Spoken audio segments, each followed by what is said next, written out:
The views and opinions expressed on this program do not reflect the company, owners, management, staff, clients, or partners.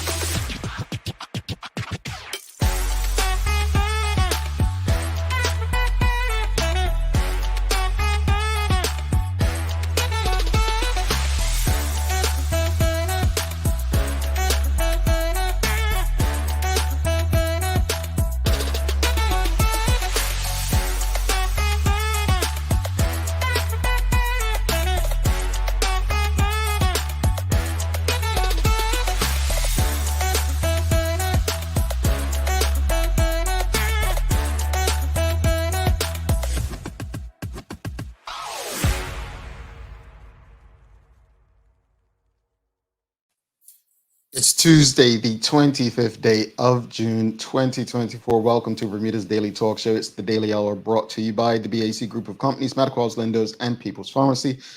I'm Jamal Hartman. He's Larry Marshall Jr. and Maya Palacio will be with us in a bit to bring you the latest in her news break brought to you by People's Pharmacy. Happy Tuesday, brother.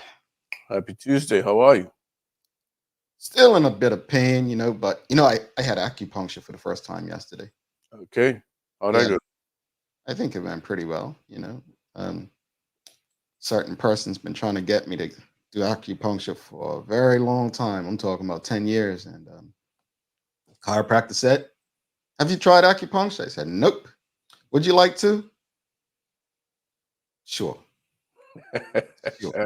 Sure. All for trying new things. Well, you also got some good news last night with your Florida Panthers taking the Stanley Cup. I didn't think you'd mention it, but since you brought it up, once a Panther, always a Panther. I must congratulate. There's a story behind this, folks. The Florida Panthers, if you know about anything about South Florida sports teams, even the LeBron James, Miami Heat era, ain't nobody from South Florida. So there's usually more fans from the other teams than there are people for the home teams. Last night, someone texted me. They were like, "Man, hearing that crowd seems like it's more Edmonton Oilers fans than Florida Panthers." I'm like, "It's South Florida, right?" All that to say, there was a time not long ago when they were giving tickets away at pretty much gas stations to get people into that arena. One of the largest indoor arenas in the country, right? Top 5.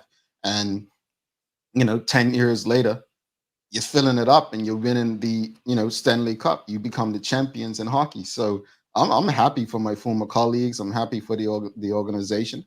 It's a happy moment for South Florida, man. And Florida Panthers are the last team of the Dolphins, Marlins, and the Heat that many would have expected to actually win a championship next. Yeah.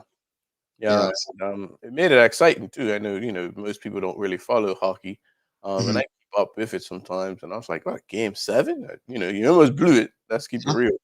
But yeah, congrats to them.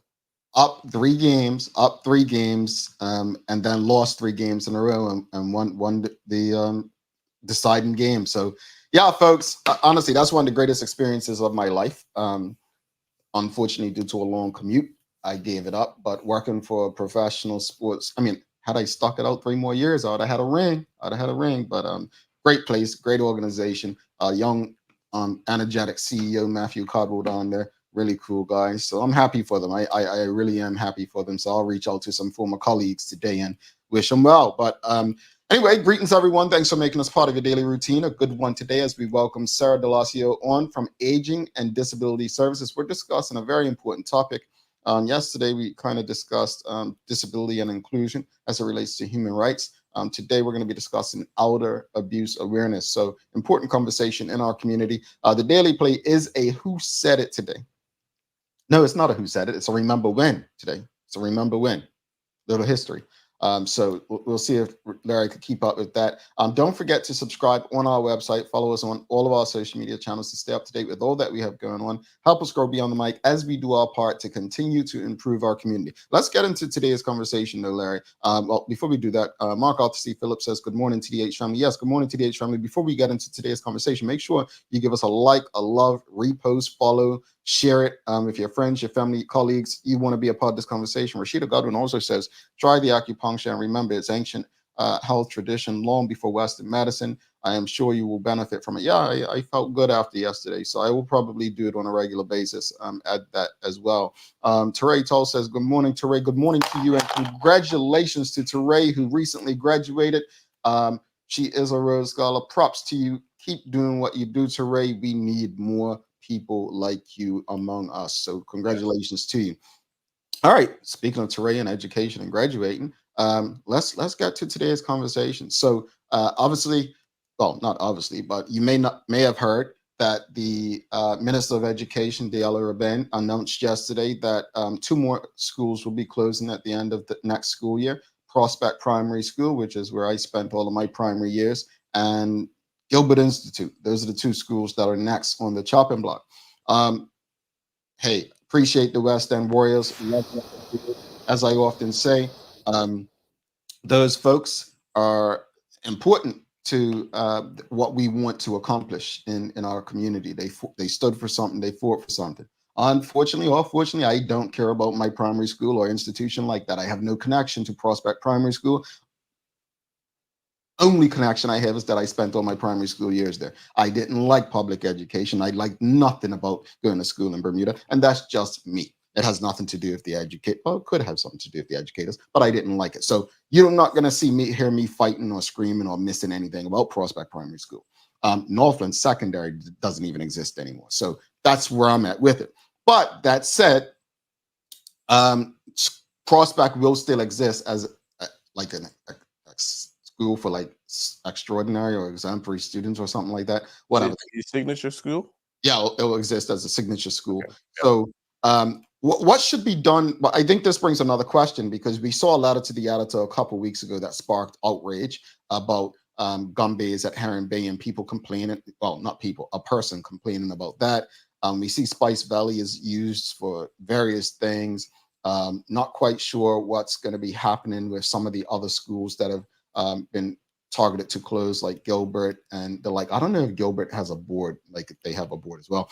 But what should be done with closed schools in Bermuda? What do you think the government should do with the ones they own? But also, yeah, like, yes or no, do you agree with the government closing Prospect Primary and Gilbert Institute? Do you agree with it? What are your thoughts?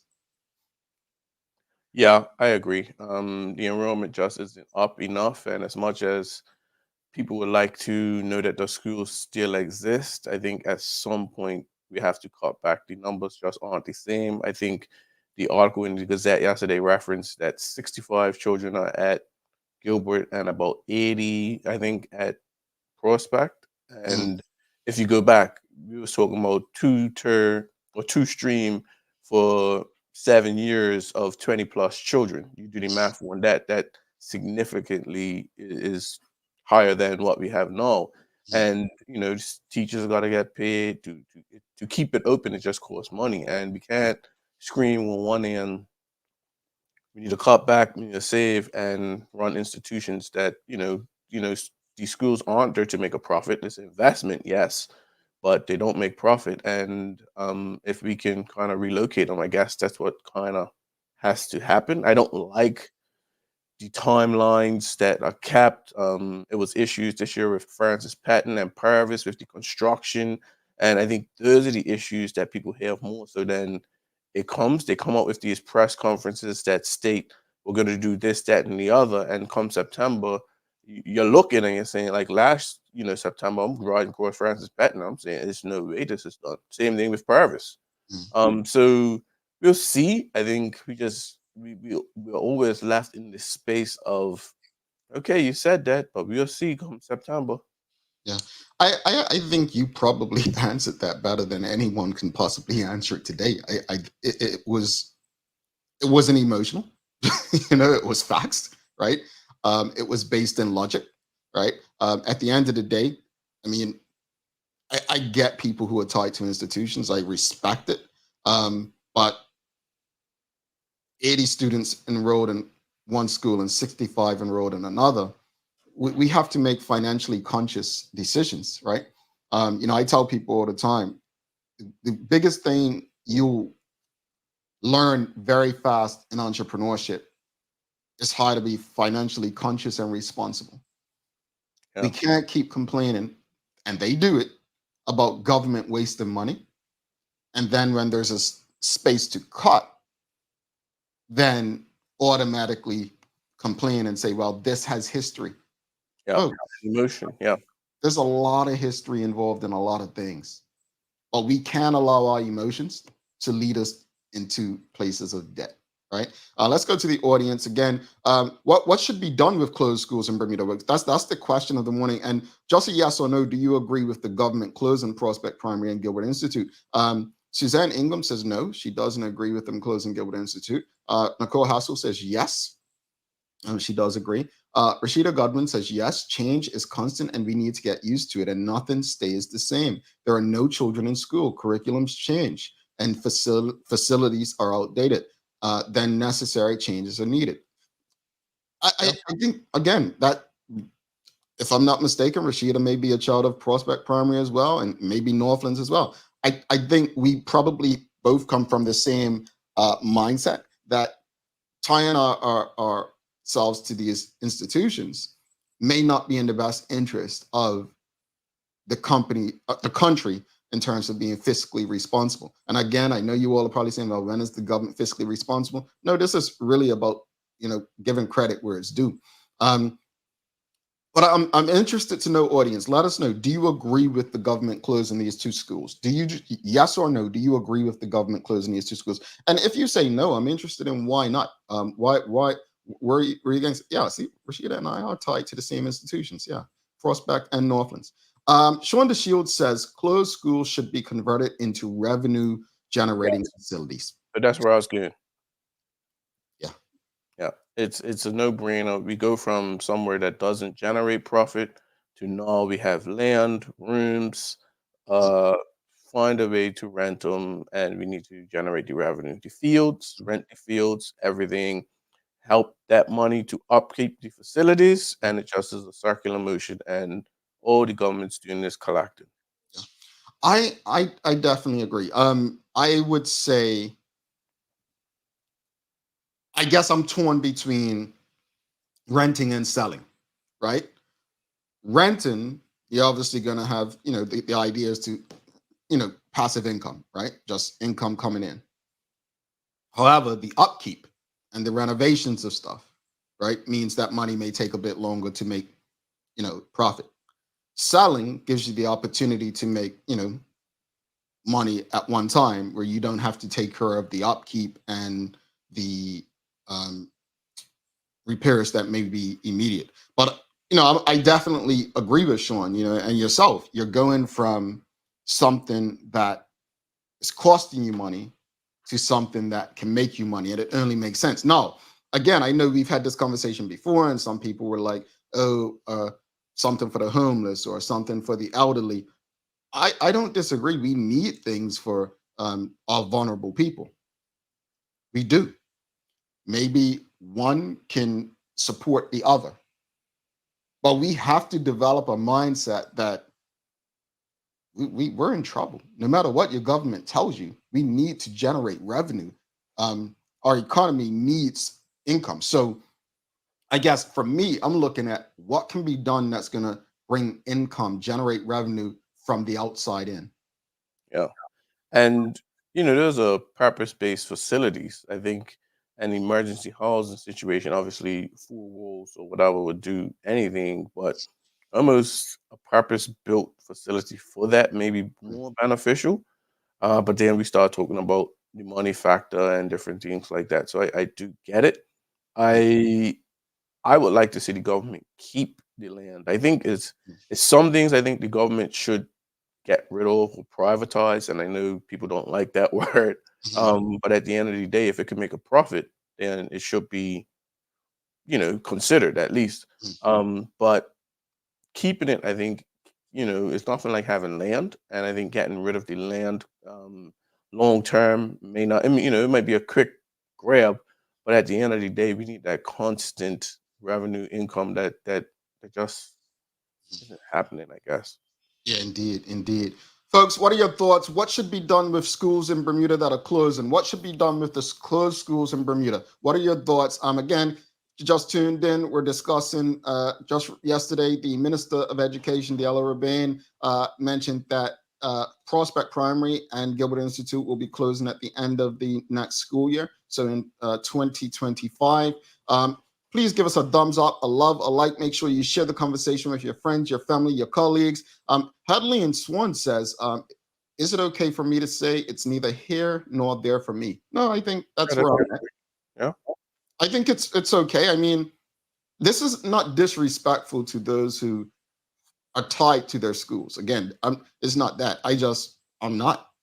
I am not. I'm not. The WKD Lama says no. It's an opportunity to have smaller classes so kids have more time with teachers. So WKD Lama doesn't agree with the closing of the schools, but having those smaller classes may still exist because there's less students. I think there's a bigger issue, and it's not the topic of the day. The bigger issue is why there's so less students than there have always been, right? Is it because we have more people migrating elsewhere? Yeah. Is it because more people are not having children or as many children, right? Because of the cost of living. This is a bigger problem than this, but I don't think you keep it open just for a few students. That's just not fiscally responsible. We have to be fiscally responsible. Charles H. Jefferson II, he says, my question is, why are they waiting a whole year before closing them? Well, you'd have to ask them that, but I am definitely a fan of them not doing something in haste, Charles. Yeah, I think, and remember, these are children that were uprooted, and they have feelings. They have things that's cut to them. I think if you go, sometimes we go straight for that business feel and not consider the children. Clearwater was closed one time, and the parents and the children, I want to say, really had a lot of them had a fact. Were affected in a negative way with that closure, and nothing has been said about that. I'm hopeful right now that they've made the adjustment and it's going like that. But these things have to be done, timely and stuff like that. So I think giving it time is something that I agree with. Yeah, indeed. Rashida Godwin says, if the buildings are close to or more than 100 years old, then shouldn't they be knocked down? Yeah, I would say so. What's that stuff called? Asbestos? Asbestos? Yeah, and then you start talking about the plumbing and doing, all those types of things. However, is the cost of putting band-aids every year gonna be the same as far as knocking it down and putting it up? We've seen hotels knocked down. Yeah, we're gonna have this new one. When's it coming? They'll become rental units before you get guest units. Exactly. So I don't see a building being knocked down and built. Charles H. Jeffers II says, with our aging population, I would love to see the government take some of these facilities and partner with a private entity to provide senior services. That's all great, but like I said, it has to be generating first. Private entities are profit businesses first. They're not charities. And if that's the case, then I'm in your corner, Jamal. So Yeah, you've got to sell them. Again, I think that if government can generate revenue somewhere by selling some of these to actually be able to undertake some of our vulnerable citizens, yes. But see, here's the thing: it sounds so good and it feels so yeah, good to say this stuff. But I'm gonna tell you all, man, and maybe this comes with ownership. Unless you have a sense of ownership, we can't throw money at stuff. What you do is you create an environment. You create an environment where entrepreneurs and people can come in, and there's no need for government to have to provide this stuff. No different from with homelessness. You create maybe an environment to pretty much eliminate it. maybe it has to be some sort of long-term lease to some people's different things. Obviously this frees up where things like camps, whether it be summer day camps or winter camps, these facilities should be just the ones that's used. It shouldn't be we have to go at this school now and whatever. No, we have these facilities that, hey, you want these, you can come and you're able to have these buildings or these rooms, and it's a certain rate. It it's difficult, but it can't be where we have this and we're sitting on it, and now it's just costing us without us getting some sort of return in it. Yeah, indeed. What did I use the old police school for up the hill from Victor Scott on Glebe Road? That's another one. I think education was in there at one point, but even buildings like that, you know? Yeah, yeah. It's, If it's, someone it's can repurpose it or yeah. send someone, it's something's got to give. Yeah. I think I mean my idea is, and I don't like the term low cost housing because low cost housing don't cost somebody over $600,000. But I love the idea of maybe one. Yes, Bishop Spencer, Old Police School. I love the idea of let's use I'm going to use Prospect, even though they're repurposing it. It's not going anywhere. Let's say they were just dumping Prospect Primary. I like the idea of building some condo units, right? And giving people the rent to buy. But that rent to buy can't be overly priced where it's like doesn't make sense. People shouldn't have to not be able to enjoy life or take a trip or go to Disney World with their children or go to a Connie game and feel like they're not, they're broke for something like that. Like make it the house $300,000. I know the construction, but a rent a rent to buy kind of thing. You know what I'm saying? Yeah, I think this comes back to what you said before. It becomes to the bigger problem. So they're kind of dealing with this, but it's still not addressing the bigger issues of Bermuda's economy, the Bermudians that feel that this is no longer a safe place for them to be home. And I mean, not just as far as crime or anything, but that economical security.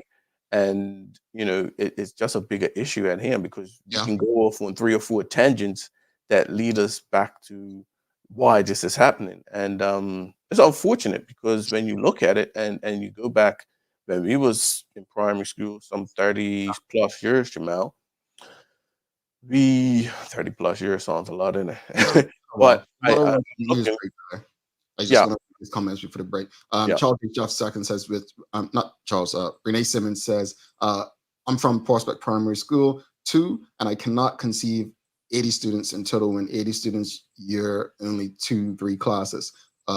Where have all the community children gone? Unbelievable. The unfortunate fact, says Sean DeShields, is that Bermuda College will likely experience the same enrollment decline trajectory in the near future. All right, let's bring Maya Palacio in for Daily Hour News Break, folks. We've got Sarah Delasio coming on, Elder Use Awareness. If you haven't already, make sure you share this conversation with your friends, your family, your colleagues, send it in their WhatsApp groups, and make sure you give us a like, a love, a follow. Make sure you are engaging during this program so that we can beat the algorithm and ensure that as many people have access to it as possible. All right.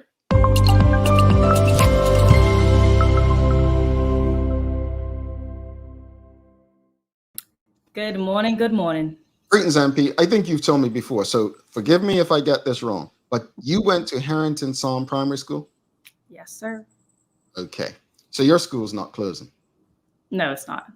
Do you have any sort of attachment to the institution?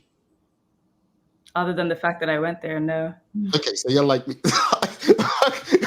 Larry, you and Elliot, right? Yes, Do you have any sort of attachment? I do. Um, my son goes there now also, Mhm. but I also live in the neighborhood too. Mhm. So seeing how many people, Elliot is different. The surrounding neighborhoods, well, that's with all schools you kind of go. So I think that makes a difference too.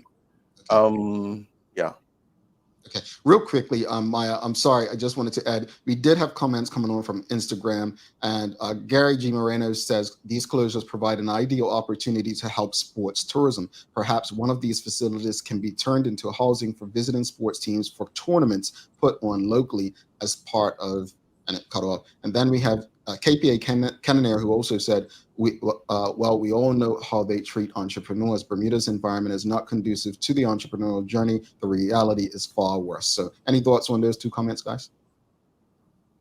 the sport one. If it's what happens if it's half the year that it only keeps, then we got the other half that we need to find people to stay there. Mhm. And the cost to repurpose it for the time that people are actually going to be here as well. Yeah, so that's not. I think it's an interesting conversation. It's a conversation that can go on, and I think it's a conversation Bermudians should have among themselves. I don't think this is one where we need to wait on the government to tell you what they're going to do with it, and then we get angry. You know what I'm saying? When Maya said, when your MP comes to your door, have that conversation. Say, look, what you doing with such and such primary? It's in our constituency. How's it going to benefit the people? Like, ask these questions. All right, over to you, Maya. I'm sorry. That's okay. Good morning, everyone. This is the Daily Hour Newsbreak brought to you by People's Pharmacy. I know I refer back to this stat for a couple of times on the show because I had done this story back in 2021 with the schools, whether or not people agreed or disagreed with, the decisions that the Ministry of Education was making at the time. Now, again, this is in 2021, and the question that I had asked was about all the proposed central zones for the new schools, and one of them was Paget Primary being in and Gilbert Institute being out. And I asked people how they felt about that. Did they agree or disagree? And 80% said they agreed to this change of Paget Primary staying in and Gilbert Institute being out. And why was it? It's because Paget Primary outscored Gilbert, and also apparently Paget Primary has double in land, property, and better conditions. And that was the reasoning. Yeah. And that was back in 2021. Appreciate you, MP. Quick question off topic. How do you go back and find stories? Like, do you have them in certain folders and say this story, that story? Because you do it pretty fast. I don't think people realize how fast you do it. She doesn't know the topic before the time, really. Sometimes she acts, so sometimes she's just listening to us and she goes back. Like, how you do it so fast? I mean, I know where most of my stuff's placed, mainly on Instagram, and sometimes I do have folders on specific things like road facts and stats. I have tons of folders on those because that's something that I'm quite passionate about. And then when it comes to police reports, things like that, yeah. Basically, what you're saying, Jamal, get your life organized like I am. Okay, cool. I agree, Maya. Sounds like I search my name as well. All right, so Gilbert Institute, as we mentioned already this morning, and Prospect Primary will close at the end of June of 2025. Now, this coming from the Minister of Education regarding the plan to transition from a 3-tier to a 2-tier system, which includes school closures that will be in effect at the conclusion of the 2024-25 academic year. Let's hear from the Minister what he said at the press conference and some changes that you should be aware of. The decision to close these two schools at the end of June 2025 was based on several factors. The rescoring process did not alter any of the previous decisions for the central school zones.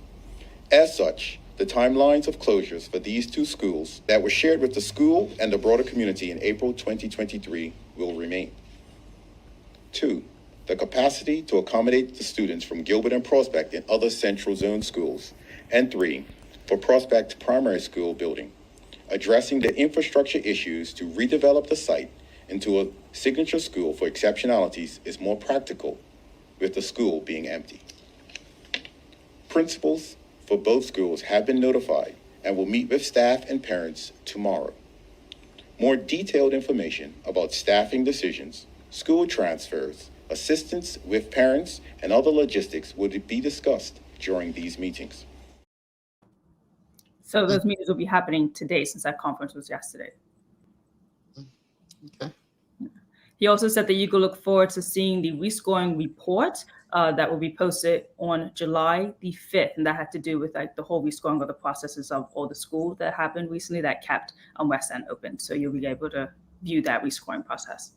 Quick question, Maya. Do they ever reference how much money they feel that they'll be saving with these closures? They haven't referenced figures as far as I know, actually, Marshall. No figures, but they do say it quite often that, yes, they will be saving some because obviously cutting down schools means allocating resources in either different areas or just being able to have people having more equally amongst the schools that we have left. Okay. But yeah, it would be interesting to see what they think that they'll be saving as well.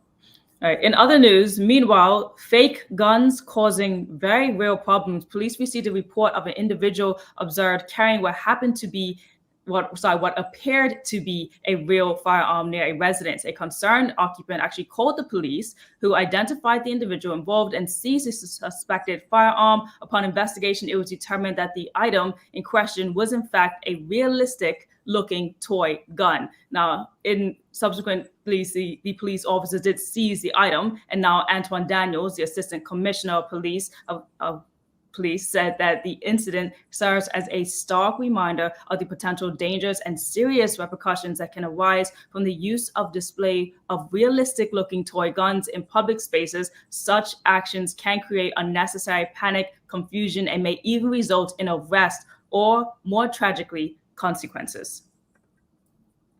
I didn't realize they still sold toy guns, like outside of like water guns. I honestly thought that they were banned for some reason. But in saying that, I take gun ownership very seriously, very, very seriously. And I think, I don't have children, but my hope is that those are the kind of toys that we avoid giving children. If you remember, was it Tamir Rice? I think that was the name of the kid in the U.S. Yeah, Ohio. Yeah, I don't think you want to put anyone in that kind of danger. So I would just encourage people not to do it unless it's like a water gun where it's just water and you're at the beach or the pool. I would encourage you not to. Don't do it. Don't bring heat on yourself. Please to go on to say that as well. Just talk to the children that you have and just remind them like why they can't get these type of things. Yeah.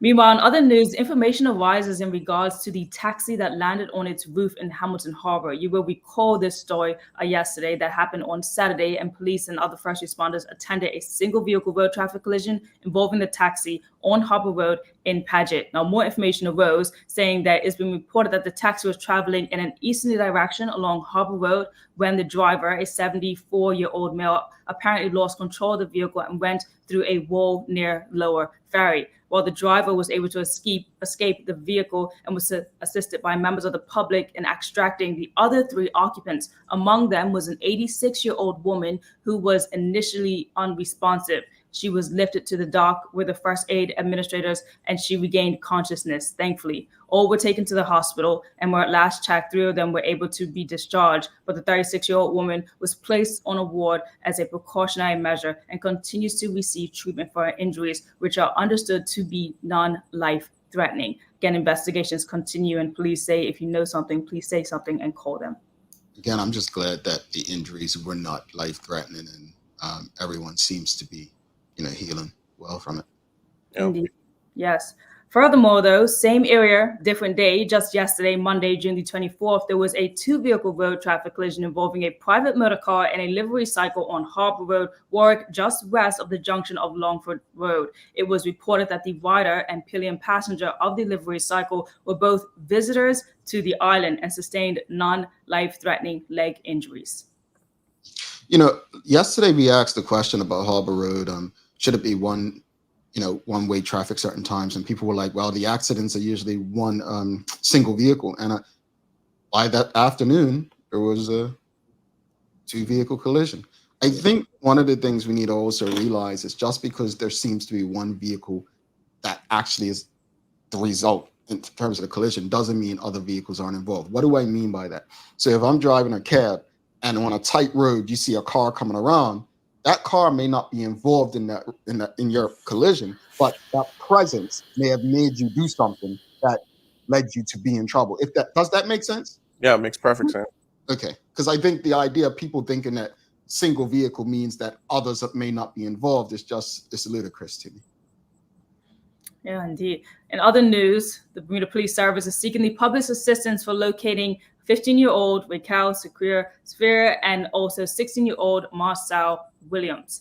Now, you may recall Miss Secure, Portuguese national, is described as being 5 foot in height, slim build, light complexion with light brown hair. She was last seen around 11:30 a.m. on Monday, June the 24th, in the area of Middle Road, Smiths. It's not known what she was wearing at the last time that she was seen. And in recent news, Miss Williams was reported missing just last week. While Miss Williams, a Bermuda national, is described as being 5'5" in height, slim build, dark brown complexion with black hair worn in a puff. She was last seen in the Middlewell Smiths area around 6:55 p.m. on Monday, June the 24th. When last seen, she was wearing gray pants, a light blue hoodie with stripes, and white sneakers. Anyone with information on the whereabouts of 15-year-old Raquel Sequeira or 16-year-old Marcel Williams is asked to call the main police number at 295-0011. Yeah, if you know something, please let people know these are young ladies. They're girls. They're children. Yes. You got any sports for us today? No sports, but it is interesting to note that the Olympians that did qualify the other day, Jack and Emma Harvey, for those who didn't know, they are siblings, which they will be the first sibling pair for Bermuda actually attending the Olympics. So really exciting news for them. Man, I thought me and my brother would have been able to do it one day. Oh, I don't have a Me and brother. my brother would. Right? Yeah. It must be awesome for their parents, and kudos to their family, because that's an awesome moment. Sure. Mhm. Definitely, indeed. Weather today is looking like increased cloud at times, a few showers, mainly in the afternoon, and we got a high of 83 degrees. So, man, the humidity is just going to be, there for a while, everyone. So just prepare for that. And as Tara would mention, get some braids, maybe, because it's definitely going to be frizzy. All right, Larry, what you got for days of the year today? All right, today is World Vitiligo Day, celebrating skin's unique beauty fosters acceptance, inclusivity, and appreciation for individual differences in our diverse world. Vitiligo, is that where like the skin, like Yes. yeah, I remember people used to think I had that because I was light around my eyes. But I'm like, no, I just have what's it called when you wear sunglasses and then you take raccoon eyes or something like that? Okay. Yeah. No, That's I what, had a raccoon eyes, but okay. yeah, when you wear your sunglasses and it gets all dark around and you take a Teo called me that one time. Sunburn? No, Teo said called me raccoon eyes. Teo Oh. did. Yeah. Taylor did with his big goggles called you. Yeah, he called me raccoon eye. He's because I remember when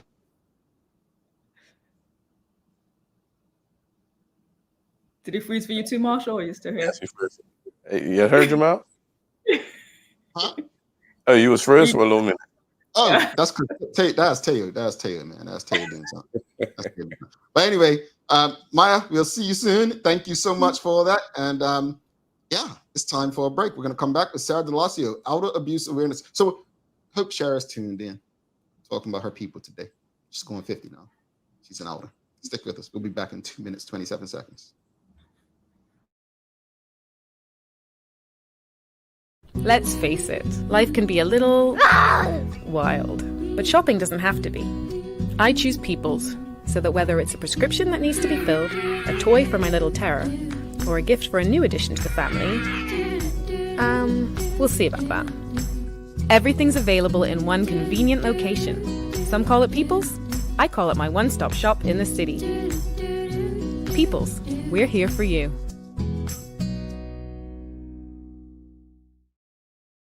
Welcome to the new bulk store, Lindo's Next Level. Wake up in the morning with enough coffee to keep you running throughout the entire day. Your pet at home deserves the best. Stock up on dog food to keep your puppy happy.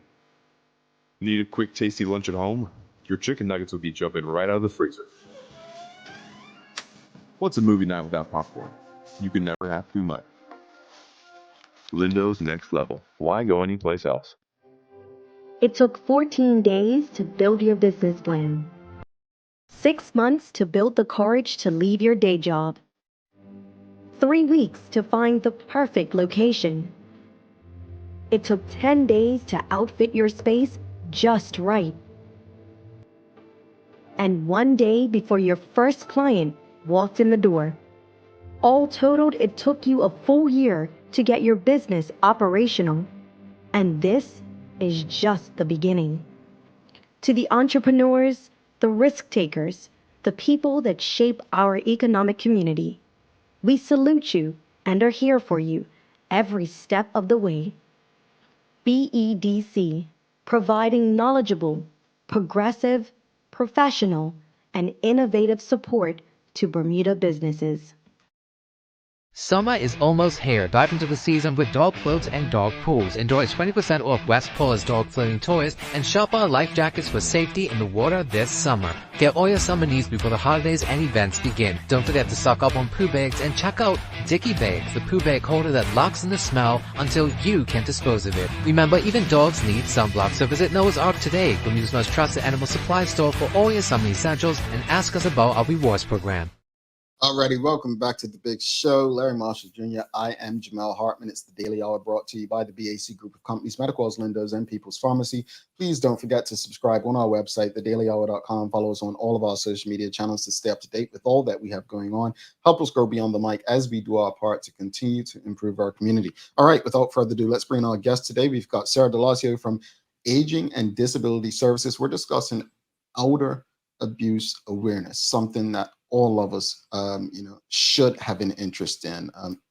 Well, if we're lucky enough, we have elders in our lives. Let's give a warm TDH welcome to Sarah. Welcome, Sarah. Welcome back. How are you? Good morning. Thanks so much for having me. Doing great. No problem. No, thanks for coming. Thanks for coming. Well, first off, Sarah, I before we even get into today's conversation with you, I'm sure you may have tuned in earlier. What primary school did you go? Did you go to primary school that's closed? I went to Bermuda High School.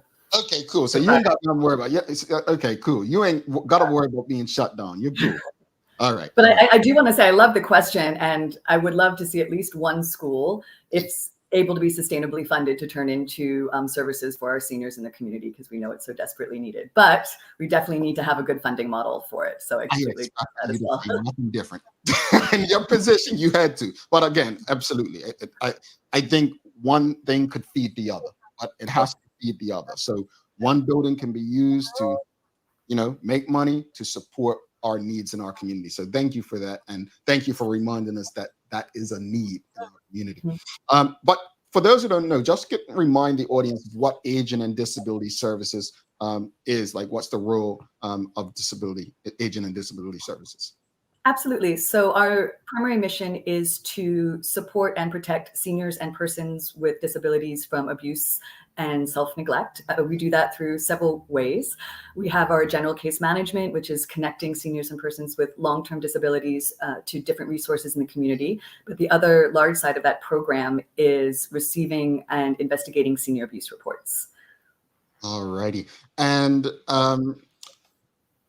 World Elder Abuse Day was June 15th, right? Mm-hmm. It's observed on June 15th every year, for those of you who may not know. How does Bermuda go about recognizing this, and what do you do to celebrate this year? Absolutely. So we had our minister do a virtual proclamation for the day, recognizing that went out on all social media.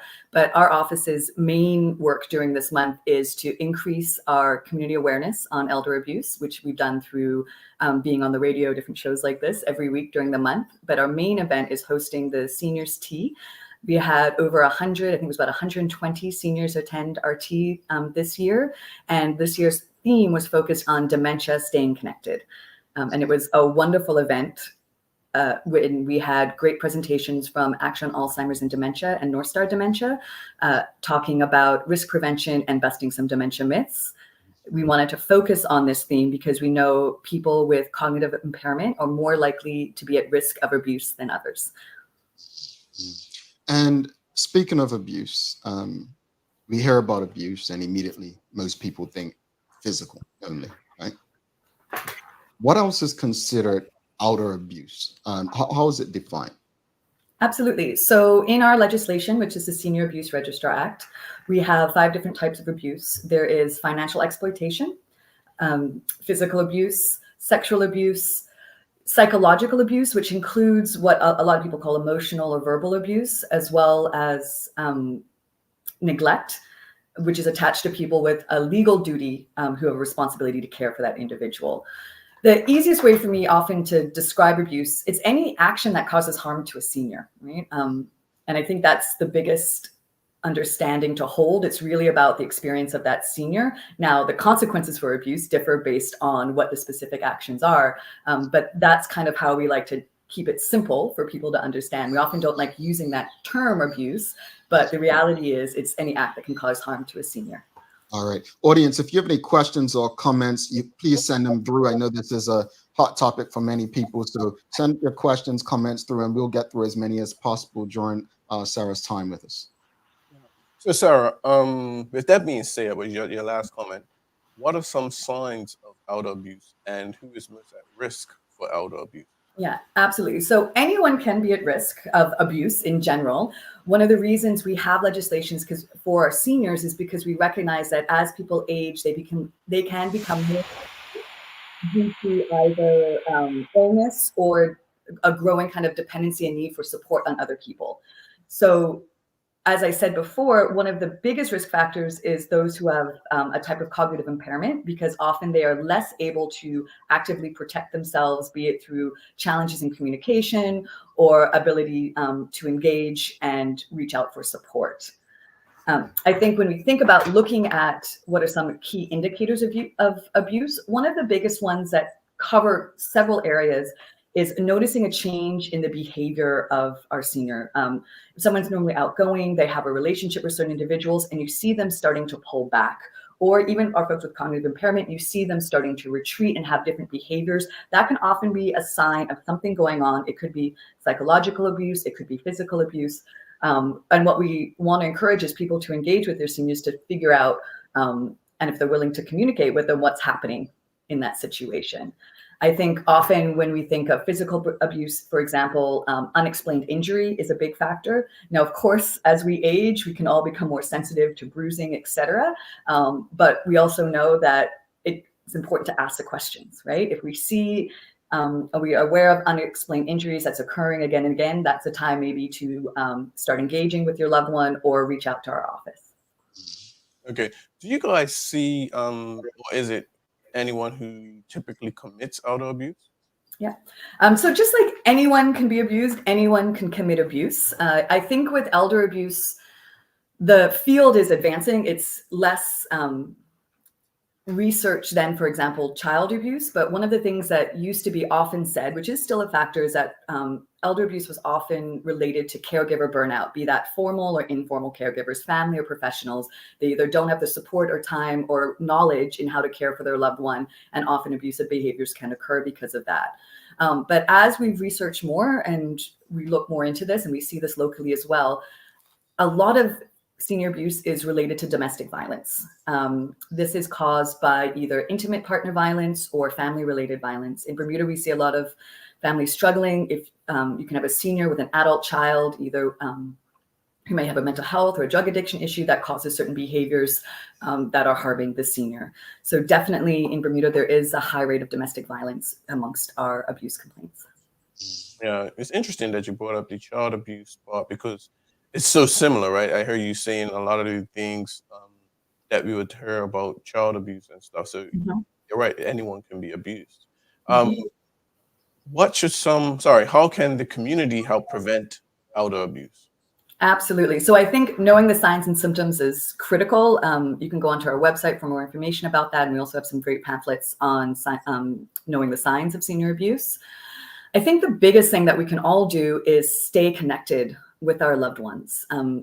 One of the biggest risk factors for abuse is social isolation, right? So knowing that our seniors, the more isolated you are, the more vulnerable you are, because the less people can see something going on. So if we as community members can stay connected with our seniors, and if we see something of concern, engage with your senior about it, talk to them, right? Understand what's going on, to understand what their wishes and preferences are about the circumstance. Because sometimes often we can see things and make an assumption about what's going on, but it's really through talking with the senior that we can better understand. Okay, so other than engaging with the senior, if you suspect elder abuse, what should you do? Absolutely. So if you suspect elder abuse, we really recommend to contact our office.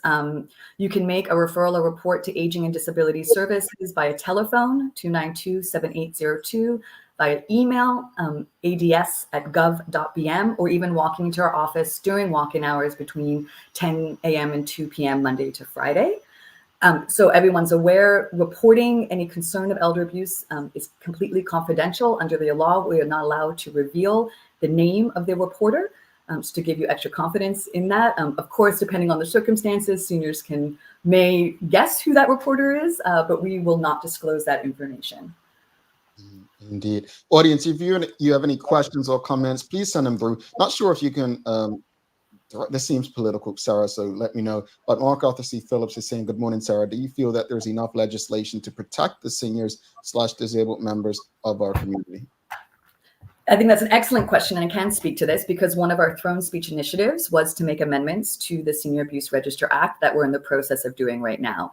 As I said before, I think a great example, we can say the Children's Act, 98 pages long, the Senior Abuse Act, 8 pages long. We have a lot of work to do to make more robust legislation to ensure we have the breadth of protections possible in this area, and we're in the process of doing that. So that's some very exciting change coming along in that area. Interesting. I know that they have like SCARS training for, many people who are around children or the like. What would something look like as far as for seniors? Absolutely. So we do provide general education and training and awareness raising to different community organizations, and we're working with different organizations also in the area who work with seniors. So for example, developing abuse training and reporting in the hospital or also in the care homes to provide that information to those working with it. So there's lots of ways that you can actually get trained to increase your awareness and understanding of what abuse is, what it looks like, and how to intervene appropriately. I think that's one of the biggest things, is making sure that when people engage with someone who is, they suspect is potentially in an abusive situation, how to do that safely, to ensure that you do it in privacy, to ensure that you let them take the lead and determine what supports they need for that type of conversation. Interesting. I know Maya has reported recently about seniors being scammed by scammers. This is a form of abuse and the like. What does your organization, or your I don't know, your department, or we're a section under headquarters, yeah. How does your section approach this? Is this something under your watch, or something that is looking to be included in the legislation, because it seems to be happening more and more? Yeah, it is something that's under our watch in the sense that we do receive the reports and referrals, and we support the seniors as much as we can within our remit and resources who are victims of such scams. I appreciate bringing that up because that kind of adds on to kind of the who commits abuse, also strangers. And this is one of the things we're seeing very much with scams in Bermuda. There's one actually just going around right now from a local number that is asking people to make transfers to bank accounts, etc. We do a lot of community awareness with this, and we partner with organizations like the Bermuda Bankers Association, as well as the Anti-Money Laundering Association Committee and Age Concern, to spread awareness. One of our campaigns of the last few years was Just Hang Up, encouraging our seniors that if someone is contacting you via the telephone, you do not have to engage with them. You do not have to be polite and continue that conversation. You can say, thank you for the information, and hang up and contact someone you trust to tell them about the occurrence, or contact the institution that that phone call was purportedly coming from to determine if it was legit or not. Gotcha. And Sarah, before you head out, what resources are available in Bermuda for victims of elder abuse? Absolutely. So we always encourage people to contact Aging and Disability Services so we can try and connect you depending on what type of abuse that you were engaged in or that occurred, so we can actually target that and help support you in the best way we can. We have there's certain availabilities like grief counseling, as well as private counseling and supports, as well as through Mid-Atlantic Wellness Institute. We like to also make sure that folks are aware of the social engagement activities, so people can actually go back out and be engaged through programs that different organizations hold, day activities, as well as daycare services. I think we also have the Center Against Abuse, who does counseling for intimate partner violence. So just because domestic violence doesn't stop at 65 in terms of intimate partner violence, and that's something that could be really beneficial to families. And then I also really wanted to highlight, just for a minute if I can, North Star Dementia, who we are working with to get services to folks with dementia in our community, has an amazing education tool for informal caregivers of people with dementia called the Compass Guide.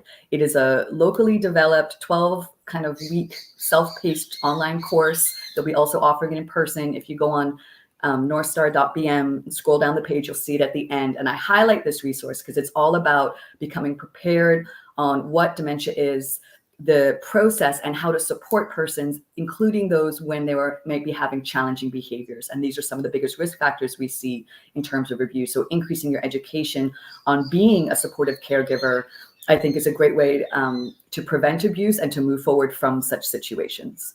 All righty, Sarah. Thank you so much. Another important and formal conversation.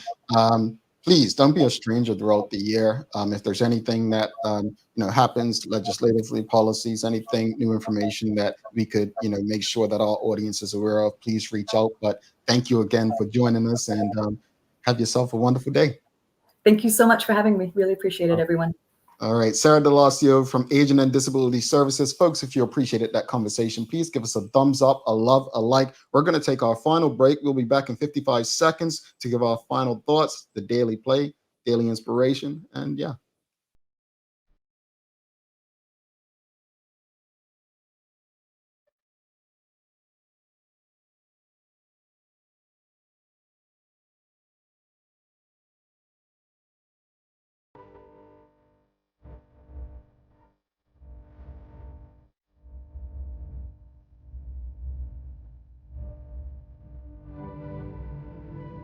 Take a look at our workwear for construction workers and tradesmen. Durable, stretchable in all the right places and plenty of options for tools and accessories. Paired with our wide range of tough and comfortable footwear, you can't go wrong. As you can see, Medical House really is a one-stop shop for everybody. We can't wait to see you. See it all at our new expanded location on Bakery Lane. All righty, welcome back. Thanks again to Sarah Delasio. Honestly, amazing conversation. A lot of information in such a short time, but I really hope that you all found it helpful. Make sure you give us a thumbs up, a love, a like. Again, let's beat the algorithm. Let's make sure as many Bermudians have access to that conversation as possible. That information is going to be useful to ensure that we protect, as I always say, our most vulnerable citizens are those, the elderly, children, and disabled. So let's make sure that we have the information to ensure that they are safe among us. All right. Thanks again to the BAC group of companies, Medical House, Lindos, and People's Pharmacy for ensuring that we can do this with you on a daily basis. It's time for the Daily Play brought to you by Bermuda Trivia, now available at stores throughout Bermuda. Follow Bermuda Trivia on Facebook, Instagram, X, and TikTok to find out why it's Bermuda's favorite trivia game. All right, Larry, are you ready? All right, he's ready. It's a remember when, folks. It's a remember when. And if Larry gets this wrong, I don't know. You always got to give the precursor behind it that gives you extra pressure. Yeah, that's the point. That's the point. All right, here we go. Help them out, audience. What year did Cedar Bridge Academy first open its doors to students?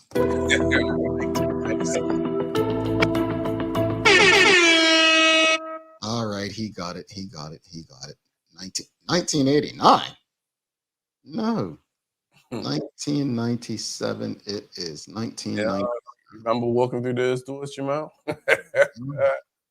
Yeah, I remember. Since we're talking about schools today closing, I just thought we'd talk about one opening, Yeah. And I think real fast, it goes back to our point that, hey, it's not easy just uplifting children, the negative energy that it comes with and all those things, it takes time. And I think to do it immediate probably is something that just isn't the best. Yeah, that was a time. Trust me. Yeah, it was. We were definitely guinea pigs in a situation. Yeah. In a good, is it a good way to say that? Yeah, it was an experiment. Let's say that much. But let's wrap up today's conversation. Closing schools, and then obviously the conversation about elder abuse.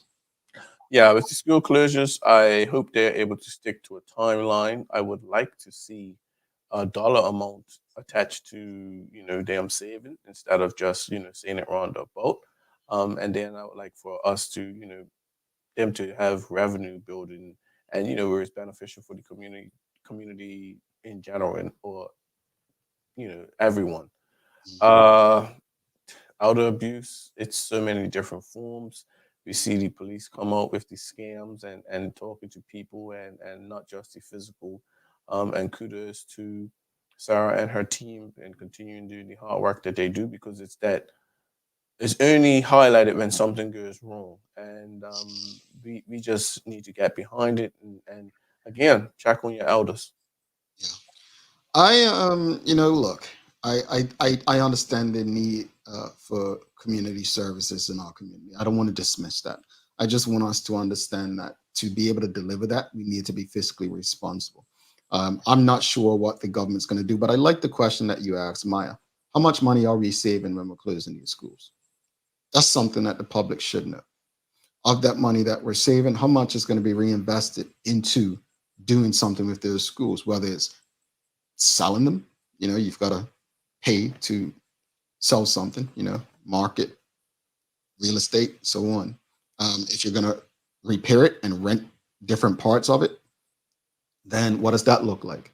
I think we need some answers as to what the financials look like all around with that. So hopefully we can get some of those questions answered. As far as the conversation with Sarah Delasio of Age and Disability Services, I think this is an important topic. It's an important conversation. It's not something that we on this show will drown out with music that we want to hear. It's something that should be front and center. I say it all the time. Our most vulnerable citizens are children, the elderly, and disabled. We need to understand the symptoms of someone who's being elderly abused. Again, she said social isolation, right? Ask questions about how our elderly family members are. Visit them every now and then, right? Look at them, see if there's anything you notice that it's different. But also reach out to those who, like Sarah's section, to see how they can assist if you feel like something's going wrong. So I'm proud that they're trying to turn that 8 pages into many more, and hopefully it results in a better Bermuda. Larry, you've got some daily inspiration for us? I do, and it's from Betty Williams. When all else fails, take a vacation. That costs money, but I agree. Vacation, anything. I was just going to say, if vacation doesn't mean all spending else money, fails, take a vacation. just give yourself your mind a rest. Folks, don't forget to subscribe on our website. Follow us on all of our social media channels to stay up to date with all that we have going on. Help us grow beyond the mic as we do our part to continue to improve our community. Thanks again to our partners, the BAC Group of Companies, Medical House Lindos, and People's Pharmacy for ensuring that we're able to do this with you on a daily basis. As always, we appreciate you, we love you, and we thank you for making us part of your daily routine. If all goes well, we'll be back to do this again with you tomorrow. He's Larry Marshall Jr. I'm Jamel Hartman. Please do make it a safe and a great day. We are out. Peace.